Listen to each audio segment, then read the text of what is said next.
प्रभू तुम्हाबरोबर असो आणि तुमच्या अंतर्यामी. योहान लिखित पवित्र शुभवर्तमानातून घेतलेले वाचन. हे प्रभू तुझ्या गौरव असो. माझ्यावर प्रेम करीतोस काय असे तिसऱ्यांदा त्याला म्हटले.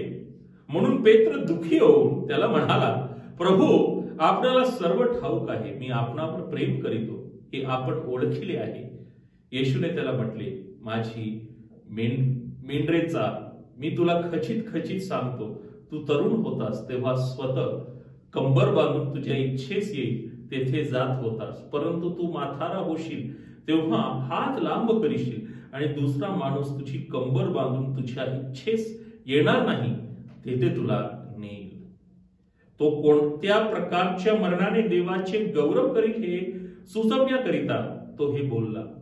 आणि असे बोलल्यावर त्याने त्याला म्हटले, माझ्या मागे ये. प्रभूचे शुभवर्तमान. हे प्रभू येशू ख्रिस्ता तुझे स्तुती असो. ख्रिस्तामध्ये माझ्या प्रिय बंधूंनो आणि भगिनींनो, आज पुनरुत्थित प्रभू येशू ख्रिस्त पेत्राला एक महत्वपूर्ण जबाबदारी देतो. माझ्या मेंढरांना परिपोषित कर आणि माझ्या मागे ये.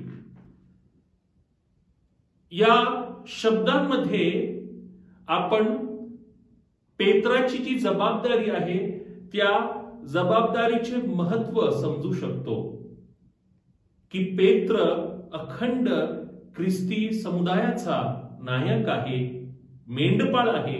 आणि एक मेंढपाळ म्हणून त्यांनी उत्तम मेंढपाळ येशू ख्रिस्त याचे अनुकरण व अनुगमन व पाठलाग करावं हे बंधनकारक आहे.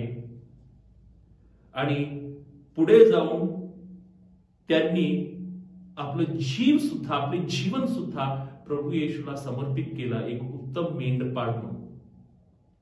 ख्रिस्तामध्ये माझ्या प्रिय बंधूंनो आणि भगिनींनो, आपण सर्वांना एक ख्रिस्ती जबाबदारी मिळालेली आहे. एक धर्मगुरू म्हणून, वृद्धस्थ म्हणून अथवा प्रापंचिक म्हणून. ही जबाबदारी, ही पालकीय जबाबदारी आपण समर्पण वृत्तीने व उत्तम शिष्यत्वाचा आदर्श देऊन पूर्ण करतो का, या प्रश्नावर मनन करूया. आमेन.